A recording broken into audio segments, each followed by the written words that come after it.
and the silence, there was a betrayal that shook the heart of Asgard.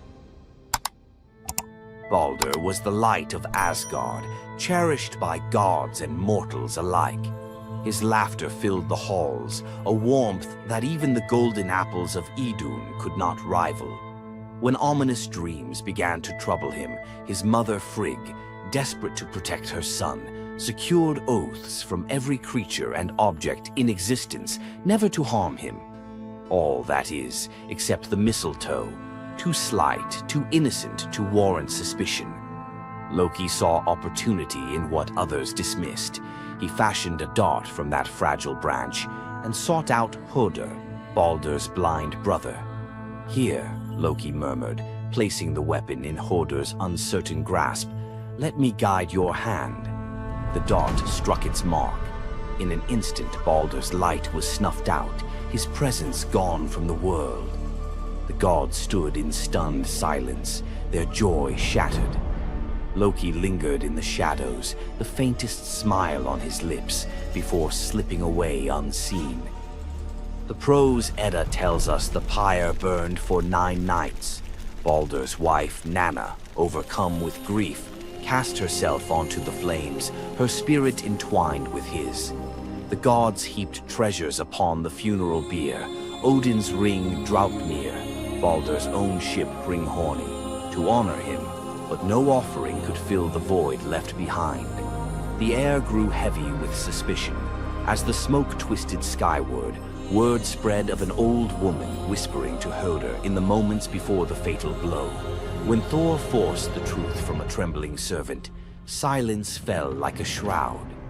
Loki's name was not spoken, but its weight pressed upon every heart. The gods had tolerated his mischief, his clever lies, even the theft of Sif's hair. But this was different. The poetic Edda names him plainly: Loki, the guileful who brought it about, from which all misfortune came. Odin convened the gods to pass judgment. No mead flowed, no boasts rang out. The Allfather's single eye burned cold as he named Loki Oathbreaker and Kinslayer. Weapons gleamed in restless hands. Even gentle Friar's fingers tightened around his sword. Loki understood the god's fury. He fled Asgard, his mind racing with schemes. As told in the prose Edda, he built a lodge in the mountains, doors on every side, always watching for his pursuers. Still, he could not outrun their vengeance. Odin's gaze found him, even in hiding. When the gods arrived, Loki tried to slip away, transforming into a salmon to evade capture in the river's swift current. But Thor's grip proved stronger than fate. Dragged back through the gates he once helped raise, Loki passed faces twisted with anger and betrayal. The gods' judgment was swift. The path ahead led not to mercy, but to a place where pain and silence waited in the damp and the dark. They forced Loki into the heart of the earth, a cavern where the air pressed cold and heavy, and every sound echoed off stone walls, slick with damp. Water dripped steadily from above, each drop magnifying the hush that settled over the gods as they set to their grim task. The stench of venom lingered, sharp and persistent, mingling with the iron tang of old blood. Odin's single eye caught the flicker of Skadi's movement. A silent nod passed between them, sealing what would come next. 3 massive boulders, freshly gouged with holes, stood ready. The gods had not brought chains or rope. Instead, they made Loki's punishment a reflection of his own chaos. The prose Edda tells us they transformed one son, Vali, into a wolf who slew his brother, Nari. With the entrails of Nari turned to iron by the gods' will, they bound Loki fast, wrists, neck, thighs, and ankles locked tight against the unyielding stone. As the Völuspá declares, with the guts of his ice-cold son, the killer is bound. Each knot and twist was deliberate, a reminder that his own blood now held him captive. The weight of the rocks pressed into his flesh, a constant ache that would never fade. Skadi stepped forward, her presence sharp as frost. In her hands a serpent writhed, its fangs gleaming. She fixed the creature to a stalactite directly above Loki's face. "For Balder," she said, her voice steady and cold. The serpent's jaws parted, and a bead of venom gathered at its tip. It hung for a moment, then fell. Loki's scream reverberated through the cavern, his body arching in agony as the venom burned into his skin. The pain was relentless, searing into bone, and the world above felt its echoes, earthquakes shaking Midgard, rivers shifting, the roots of Yggdrasil quivering. The gods watched in silence, their faces unreadable. Justice, they believed, had been served. As the serpent's venom continued its slow assault, the rhythm of torment became all-consuming. The next drop formed, poised to fall. Then a figure emerged at the edge of the chamber, a woman, silent, a wooden bowl cradled in her hands. Sigin's arms were blistered, her sleeves stained, but her grip was unwavering as she stepped into the circle of pain. The cavern held its breath. Sigyn knelt, her presence a quiet defiance. The venom hissed into the bowl, wood darkening with each drop. The gods turned away, their judgment complete, but the story within the cavern was only beginning. The bowl rested in Sigyn's hands, its wooden sides polished by hours of silent endurance. She knelt on the cold stone, skirts bunched beneath her, and waited for the serpent's venom to fall. The first drop struck with a hiss, a thin wisp of smoke curling up as Loki's breath caught in his throat. She kept her gaze fixed on the bowl, her resolve anchored by the rhythm of her task. Time unraveled in the cavern, marked only by the relentless cadence of the venom. Drip, catch. The liquid sizzled as it struck the wood, the heat seeping through Sigyn's calloused palms. Each shift of her grip was subtle, a quiet adjustment to keep the bowl steady as her arms ached. Above, the serpent's shadow twisted over the stone, its coils unmoving, its venom gathering in slow, deliberate drops. Loki whimpered, bracing for pain that had become his constant companion. The sound of his dread was sharper than his cries. The air hung heavy with the stench of scorched flesh and the metallic sting of poison. The darkness pressed in, broken only by the faint glimmer of Sigyn's tears as they mixed with venom in the bowl, each drop a testament to her resolve. The silence between drops was punctuated by Loki's ragged breaths and the distant echo of water dripping from the cavern walls. Sigyn's world narrowed to the weight in her arms and the threat above. The bowl filled, the venom rising perilously close to the rim. Sigyn's muscles trembled, but she did not let her grip falter. When at last the bowl brimmed, she had no choice but to turn away. In that brief moment, as she emptied the venom onto the rocks, Loki's body convulsed, his scream raw and unrestrained. The poison ate into the stone, leaving blackened scars as Sigyn hurried to wipe the bowl clean and return to her vigil. For time beyond reckoning, Sigyn remained. The myth offers no window into her thoughts, only the image of her kneeling, unwavering as Loki's mind splintered under the weight of his agony. Was she remembering laughter in sunlit halls, or simply unable to imagine leaving him alone in the dark? The venom's rhythm never changed. The bowl would fill. Loki would suffer. Sigyn would endure. In the hush that followed each scream, a question lingered, one that neither gods nor mortals could answer. Love in the dark was never simple. While the gods turned away, Sigyn remained, her presence reshaping the meaning of Loki's punishment. His betrayals had echoed through Asgard, yet her loyalty was a force the gods never expected. The Eddas offer no window into Sigyn's thoughts, recording only her actions. Blistered hands, a steady bowl, venom caught before it could sear flesh. This silence leaves space for us to wonder. Was it love that held her there, or a deeper sense of duty, something older and more enduring than the gods' own laws? Loki, once the master of deception, now depended on the mercy of the one he had so often left in the shadows. When the bowl overflowed and Sigyn turned away, each drip crept like fire through him, twisting his features in agony. His eyes, when they met hers, flickered with both gratitude and resentment. He needed her, but the venom's torment mingled need with bitterness. Still, Sigyn returned every time, catching the next drop before it could fall. The myths do not say what passed between them in those moments, only that she stayed, her resolve unbroken. Scholars often call Sigyn the embodiment of loyalty, the ultimate symbol of spousal devotion. Yet, her sacrifice was more than an act of love. It was a quiet rebellion. By kneeling in the cavern, she defied the god's vision of justice. Odin had crafted Loki's punishment to be absolute, to break him alone in the dark. Sigyn's refusal to abandon her husband became a shield, her presence a silent protest that denied the gods complete victory. The Eddas never assign her a motive, leaving modern readers to fill the silence with their own questions and interpretations. Was her endurance an act of compassion or a challenge to the order imposed by the gods? Each drip marked the passage of time, each bowlful a measure of suffering and steadfastness. Loki's laughter, once quick and sharp, faded into broken gasps. His words, sometimes curses, sometimes pleas, found no purchase.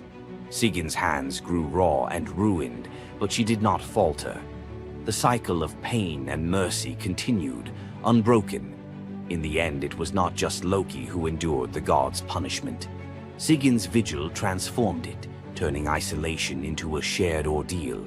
In the darkness, her silent defiance and unwavering love became part of the myth, a testament to the power of presence, even when the world has turned away.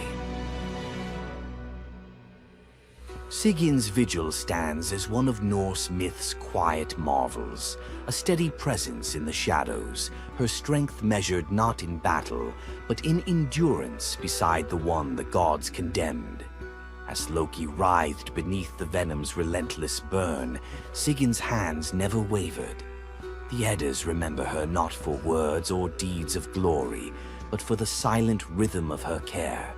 Her story reminds us that sometimes love endures in darkness. Sigyn's vigil continues until the twilight of the gods, Ragnarok, whenever that may come. Would you have stayed? If Sigyn's silent strength moved you, let us know in the comments or share your favorite Norse hero below. Thor, the thunder god, woke up to find his greatest nightmare had come true. Mjolnir, his mighty hammer that could level mountains and control lightning itself, was gone. Without it, the thunder god was powerless, vulnerable, and mocked. The weapon that defined his very identity as protector of Asgard had vanished without a trace. But what happened next would humiliate him more than any defeat in battle. To get his hammer back, Thor would have to do something that went against every fiber of his warrior identity. You won't believe the disguise he ends up in. It all began on what should have been an ordinary morning in Asgard. Picture Thor reaching for the leather grip that had been at his side for countless centuries, his fingers closing around nothing but empty air. The spot where Mjolnir should rest felt cold and wrong, like a missing tooth that your tongue keeps finding. Thor's morning routine, as predictable as sunrise over Asgard's golden halls, shattered in that single moment of realization. The hammer forged by dwarven masters, the weapon that could summon lightning and level mountains, had vanished without so much as a whisper of sound. The initial shock hit Thor like a physical blow. His hand remained suspended in space, still reaching for what wasn't there. Then panic crept in, cold and relentless. He let out a blood-curdling roar of sheer rage, the whole palace trembling. Without Mjolnir, he was powerless, vulnerable, and mocked, stripped of the weapon that made him Asgard's primary defender. The enemies that prowled the borders of the Nine Realms knew about his mighty hammer. They counted on Thor's strength to keep them at bay. Now that strength was gone. Word spread through Asgard's halls faster than wildfire. The other gods gathered in emergency council, their faces grave as they grasped the full scope of the crisis. Odin's ravens had brought no news. The watchmen at the gates had seen nothing. Mjolnir had simply disappeared, as if it had never existed at all. The assembled gods understood what Thor's loss meant for their realm. Asgard stood vulnerable, its greatest protector reduced to a shadow of his former self. Loki stepped forward through the crowd of worried gods, his familiar, cunning smile playing at the corners of his mouth. He offered to investigate the theft using his shape-shifting abilities, volunteering to venture where other gods could not go undetected. The council accepted his proposal immediately, desperate for any lead in their search. Thor watched his brother prepare for the mission, knowing that Loki's success or failure would determine his own fate. Loki first borrowed Freya's magic feathered coat, allowing him to fly in falcon form to Jotunheim without raising alarms. Each dead end pushed Thor deeper into desperation. He imagined facing his enemies defenseless, their laughter echoing as they realized the thunder god carried no thunder. The trail finally led to the most dangerous territory of all, Jotunheim, the realm of the giants. Loki strode into the council chamber with the confident gait of someone who had solved a mystery, but his expression carried an ominous weight. The giant Thrym, lord of the frost giants, had openly boasted about his theft from his massive throne of ice and stone. He had buried Mjolnir 8 leagues beneath the frozen earth of his realm, thrice deeper than any giant's hall, he claimed, placing it where even Thor's strength would be useless. Thrym had what he thought was a simple demand for the Norse gods. He wanted the beautiful goddess Freya as his bride in exchange for the hammer's return. The giant had fixated on her legendary beauty and grace, convinced that possessing both Mjolnir and the goddess of love would make him the most powerful being in all the 9 realms. His arrogance knew no bounds as he described his elaborate wedding plans to Loki, speaking of golden halls and feasts that would last for weeks. Thrym believed the gods had no choice but to accept his terms. When Loki spoke to the council about Thrym's demand, the council fell silent. Freya's reaction shattered the tense quiet that followed Loki's report, causing her rage to break the Brysinger necklace, its gems scattering across the floor in glittering fragments. She declared she would rather throw herself into the deepest ocean than marry the frost giant who dared make such a demand. The gods found themselves trapped in an impossible situation. They could sacrifice one of their most beloved goddesses to a giant's lust, or they could leave Thor permanently weakened and Asgard vulnerable to every enemy that prowled the borders. The council erupted in frantic debate. Some suggested launching a full assault on Jotunheim, but Thrym's fortress was impregnable and his army vast. Others proposed trickery or negotiation, but every path led to either devastating war or humiliating surrender.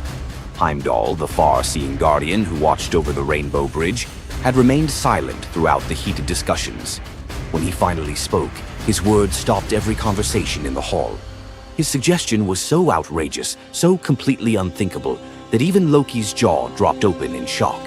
The gods stared at Heimdall as if he had lost his mind, but they were out of other options. What he proposed, however, would challenge everything Thor stood for as a warrior. Heimdall's words hung in the air like a challenge to the very foundations of Norse honor. The far-seeing god had suggested that Thor disguise himself as a bride and infiltrate Thrym's wedding feast to recover Mjolnir. He spoke with calm authority, tie housewife's keys about his waist, and pin bridal jewels upon his breast. The idea was so fundamentally opposed to Norse concepts of masculine honor that Thor's initial response shook the very walls of Asgard. He declared the plan preposterous and swore he would never hear the end of it if word spread that the Thunder God had dressed as a woman. The assembled gods watched in tense silence as their mightiest protector wrestled with a challenge that could not be solved through brute force or lightning strikes. They had already considered launching a full assault on Jotunheim, but Thrym's fortress was impregnable and his army vast. No other choice remained. Thor paced the hall like a caged wolf, his massive fists clenched as he grappled with the impossible choice between his warrior's pride and his duty to protect Asgard. Every instinct in his body rebelled against the idea of abandoning his identity as a fearsome warrior to play the role of a delicate bride. Loki stepped forward with barely contained excitement, volunteering to accompany Thor as his maidservant. The trickster god's eagerness to participate in this elaborate deception revealed his true nature. While Thor struggled with the concept, Loki was already plotting the specifics of costumes, mannerisms, and the lies they would need to maintain throughout their dangerous mission. The transformation began with layers of bridal linen draped over Thor's massive frame. Servants brought forth delicate jewelry, housewives' keys that symbolized domestic authority, and a dainty hood for his head. Finally came the precious necklace of Brisingar. Each item added to the disguise felt like another blow to Thor's warrior identity. When he finally looked at his reflection, the god of thunder saw an unconvincing bride staring back at him. Thor finally accepted the plan because no alternative existed. The unlikely pair prepared to set off for enemy territory, where their deception would face its ultimate test among giants, eager to celebrate their lord's triumph. The great hall of Thrym's fortress buzzed with excitement as giants gathered to witness their lord's marriage to the most beautiful goddess in all the 9 realms. Thor sat at the high table in his bridal disguise, surrounded by massive frost giants who raised their drinking horns in celebration. The feast spread before them displayed the giants' wealth and power. Roasted oxen filled enormous platters, fresh salmon gleamed on silver dishes, and barrels of mead stood ready to fuel the night's festivities. Thor's legendary appetite struck like a thunderbolt. He polished off an ox and ate whole salmon in moments, tearing through the meat as if he hadn't eaten in weeks. 3 measures of mead vanished as quickly as if someone had poured them into a bottomless pit. The assembled giants watched in stunned silence as the delicate bride consumed more food than most warriors could handle. Thrym's eyes narrowed with growing suspicion. This goddess ate like a battle-hardened warrior, returning from a long campaign, not like the refined Freya he expected to marry. Loki stepped forward with the smooth confidence of a master storyteller. He spun a tale about Freya's 8-day fast in eager anticipation of reaching Jotunheim and marrying the mighty Thrym. The explanation painted a picture of a lovesick goddess, so excited about her wedding that she had refused all food during her journey. The giants nodded in understanding, their suspicions melting away as they accepted this romantic explanation. Thrym felt honored by such devotion and relaxed completely, his doubts vanishing. Beneath his bridal veil, Thor's rage simmered like molten metal ready to explode. Every moment at the feast brought new challenges as he struggled to maintain feminine mannerisms while surrounded by his enemies.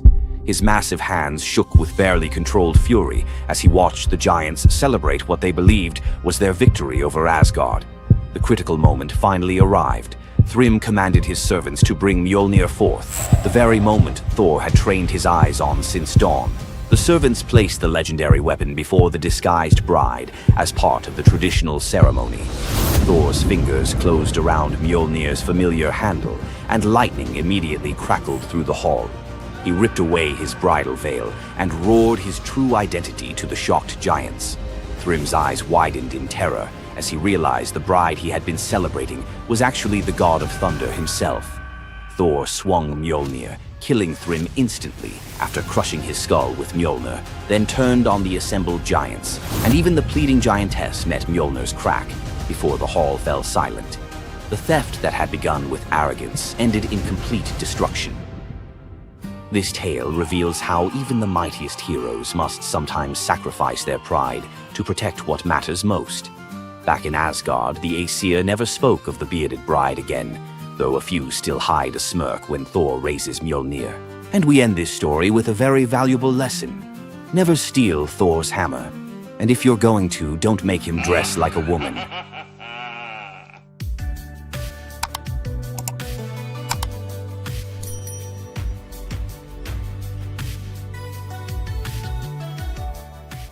What makes Zeus, the mighty king of the Greek gods, one of the most fascinating figures in mythology?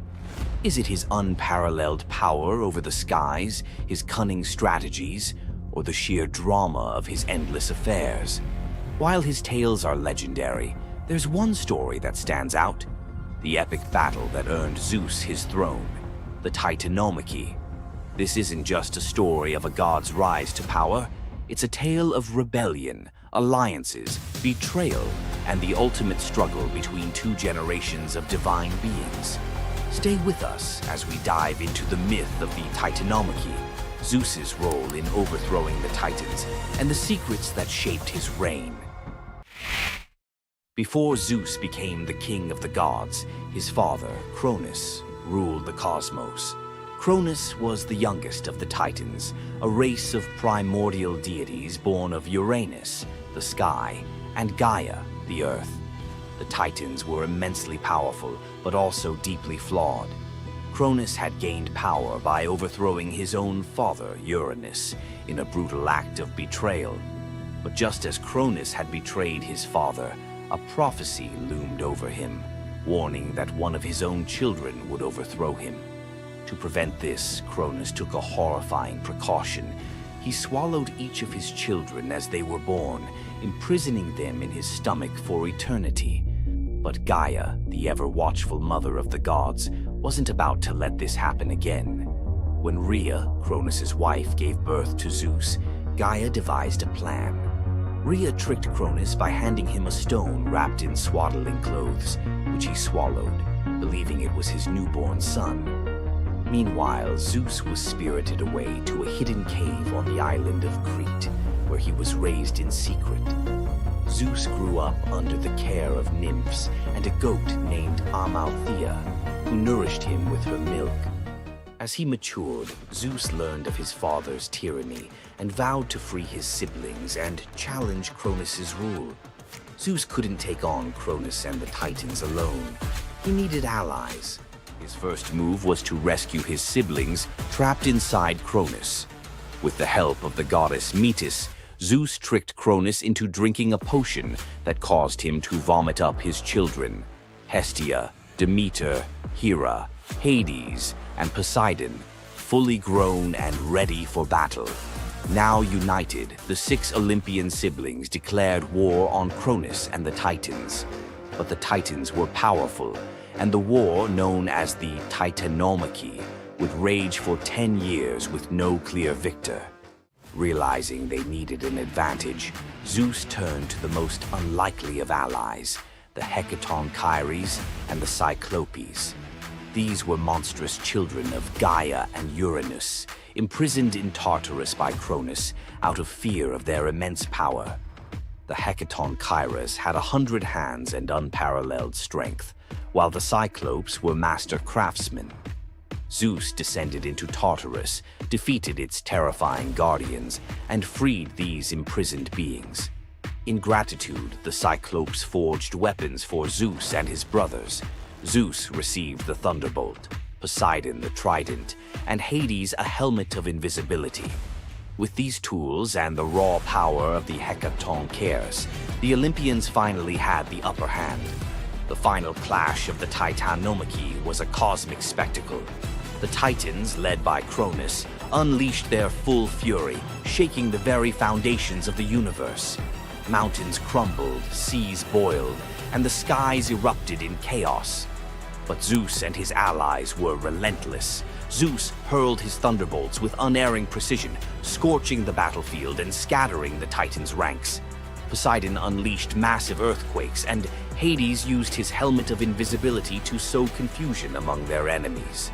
The Hecatonchires proved invaluable, hurling massive boulders with their 100 hands, overwhelming the Titans. One by one, the Titans fell, their immense power no match for the combined might of the Olympians and their allies. Cronus was the last to fall. Zeus struck him down with a thunderbolt so powerful that it split the skies. With Cronus's defeat, the Titanomachy was over. With the Titans defeated, Zeus and his siblings faced a choice: what to do with their vanquished foes. In a move both strategic and ruthless, Zeus imprisoned the Titans in Tartarus, deep within the underworld, where they would remain for eternity under the watchful eye of the Hecatonchires. Zeus then divided the cosmos with his brothers.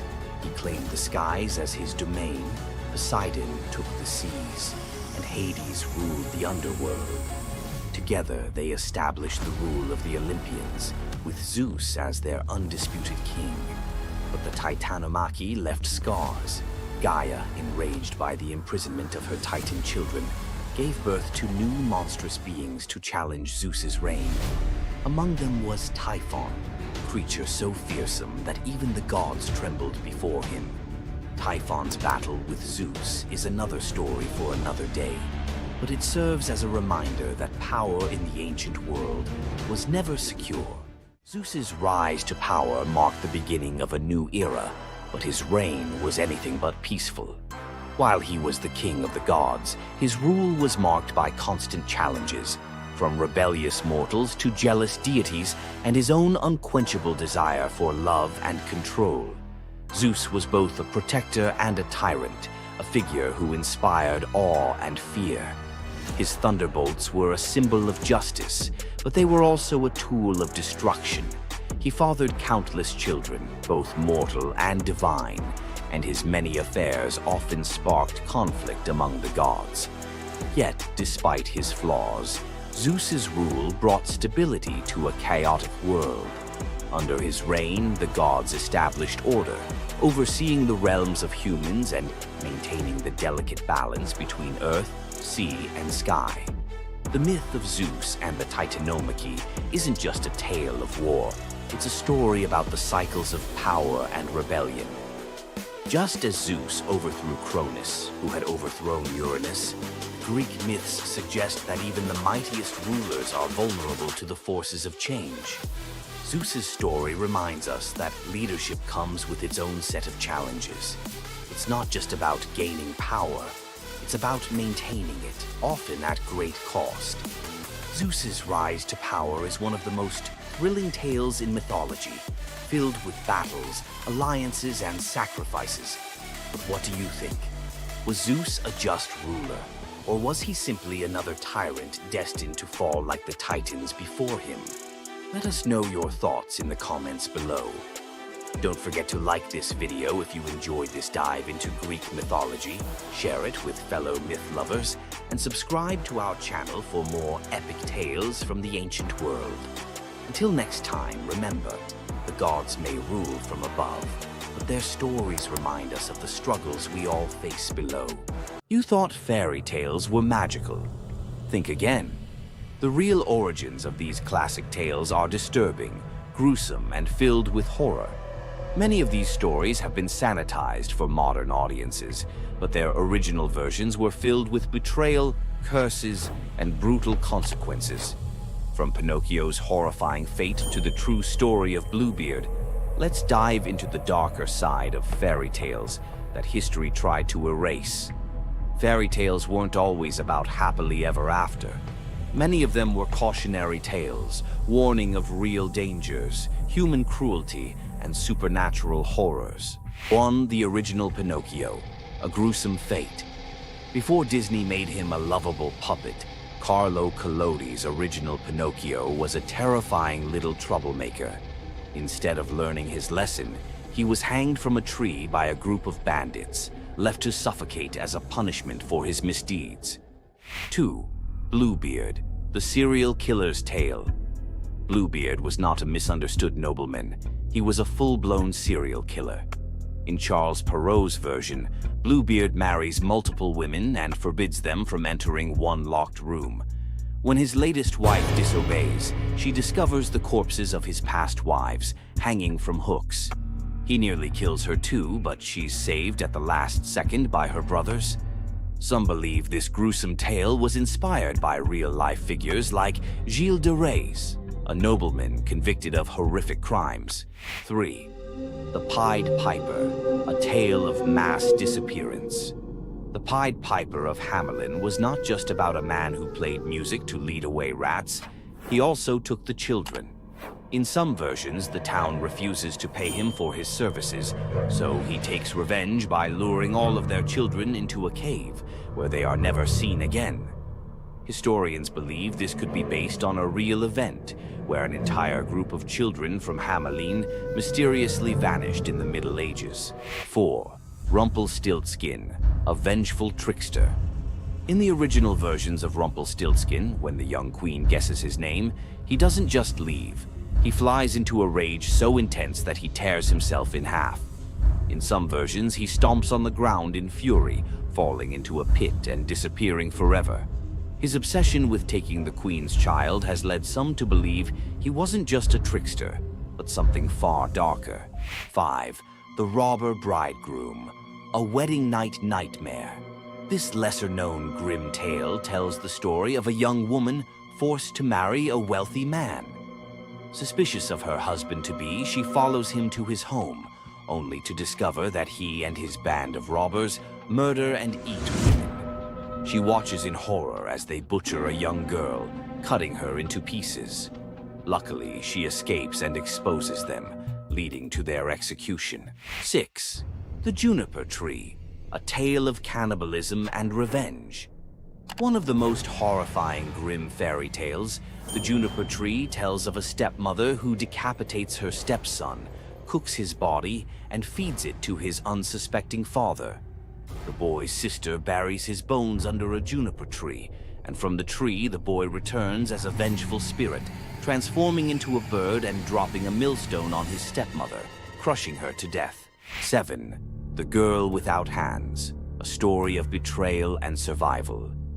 In this disturbing fairy tale, a poor man accidentally sells his daughter to the devil in exchange for wealth. When she resists the devil's temptations, her own father chops off her hands to fulfill the bargain. Eventually, she escapes, gains magical silver hands, and finds a happier fate, but not before enduring unimaginable suffering. Why were these stories so disturbing? Fairy tales weren't just for children.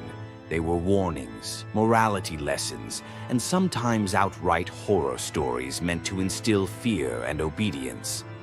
Over time, many of them were altered, softened, or rewritten to make them more acceptable. Which of these dark fairy tales shocked you the most? Want to uncover more forgotten stories and chilling legends?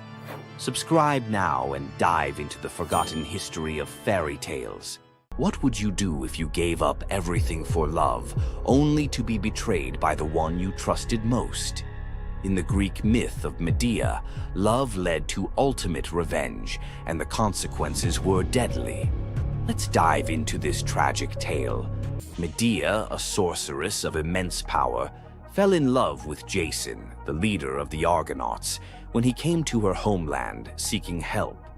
Medea, who was deeply in love with him, used her magic to aid him in his quest for the Golden Fleece. She betrayed her own family, murdered her brother, and helped Jason achieve his goal, all out of love for him. Once Jason had the fleece, Medea fled with him to Greece, where they started a life together. But as time went on, Jason's love for Medea faded. He decided to marry Glauce, the daughter of Creon, the king of Corinth, in an effort to secure a more powerful position. Medea, heartbroken and furious at the betrayal, decided to exact her revenge. She used her powers to craft a poison so deadly that it would burn Glauce alive when she put on a beautiful dress that Medea had sent her as a gift. But Medea didn't stop there. In her grief and rage, she murdered her own children, Jason's children, to ensure he would suffer the most for his betrayal. The pain of losing everything she loved was unbearable, and Medea, having left nothing behind but destruction, fled to Athens, leaving Jason to wallow in his sorrow and regret. Medea's story is a tragic reminder of the destructive power of betrayal and the extreme lengths to which love can drive someone. Sometimes love is not only blind, but it can also lead to devastation and vengeance. Does Medea's vengeance leave you thinking about the darkest side of love? Subscribe for more ancient Greek myths filled with twists, power, and passion. Ever wondered what it would be like to walk through the ancient world and encounter mythical creatures from Greek mythology? Get ready to meet the beasts that shaped legends.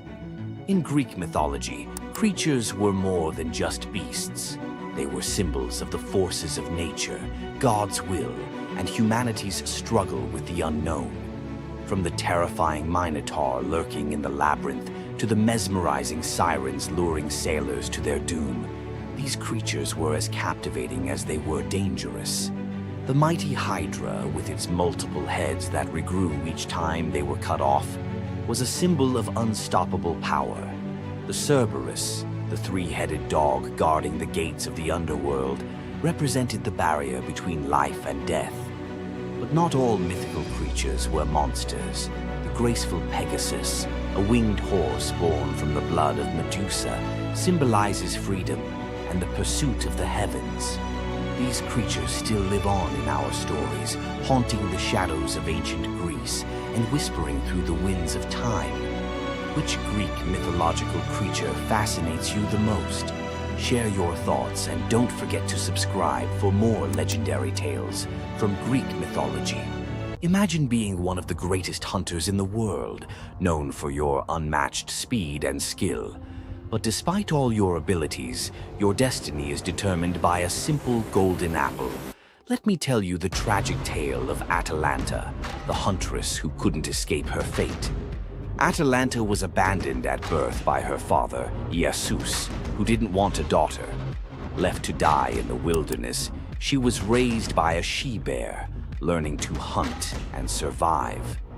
As she grew, Atalanta became a legendary warrior, her skills in hunting unmatched. But no matter how great she became, she could never escape one thing: her prophecy.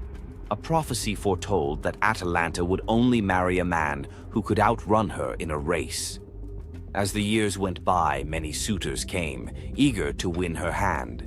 But Atalanta, fiercely independent, defeated them all.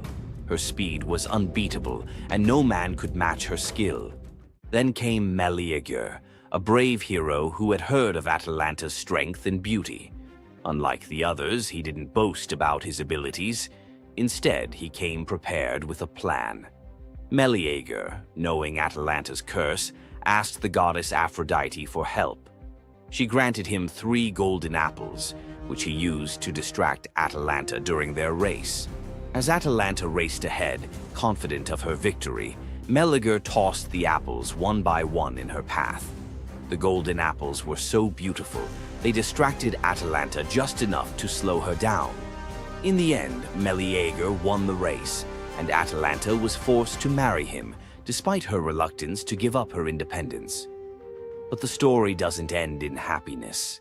Atalanta and Medea's marriage was plagued with regret. Atalanta, still driven by her need for freedom, felt trapped by the very love she couldn't escape. And in the end, Medea, whose destiny was also marked by the gods, tragically died before she could ever truly be free. Atalanta's story is a tale of love, fate, and the clash between personal destiny and desire. Despite her unmatched strength and independence, her fate was sealed by love, and her story remains a tragic reminder of how even the most powerful can be brought down by what they cannot control. If Atalanta's bittersweet story of fate and love left you in awe, subscribe for more untold Greek myths and the heroes who shaped the ancient world. You've heard of a goddess whose beauty was unmatched. But what if I told you that her beauty wasn't what it seemed? In fact, her allure led to some of the darkest consequences in ancient myth. This goddess, adored by many, held the power to captivate anyone with a mere glance. She was so beautiful that her charm could sway the gods, kings, and mortals alike.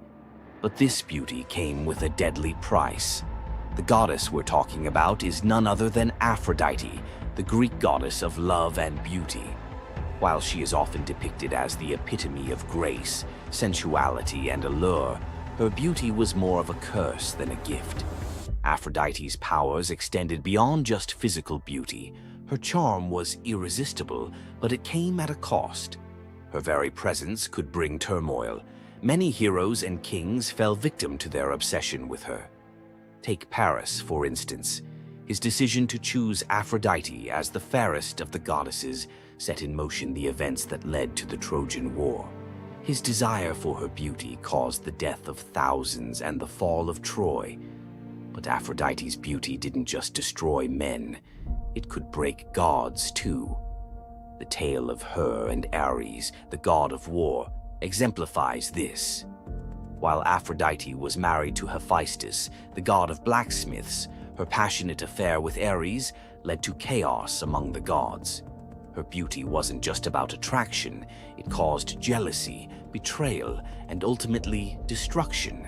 Despite her dazzling appearance, Aphrodite was also a figure of deceit and destruction, proving that beauty, when it holds such power, can be dangerous. It's no wonder the ancient Greeks warned that appearances can be deceiving. Aphrodite's beauty may have dazzled the world, but her story teaches us that sometimes what's on the surface can mask a much darker reality. So, was Aphrodite's beauty a blessing or a curse? The myths suggest that beauty, when wielded by the gods, is never what it seems. If you want to uncover more hidden truths about gods and goddesses from the ancient world, hit that subscribe button. There's so much more to explore in these captivating stories of the past. Imagine having a wish so powerful that everything you touch turns to gold. Sounds like a dream, right? But for King Midas, this dream turned into a nightmare. Let's dive into his tragic story.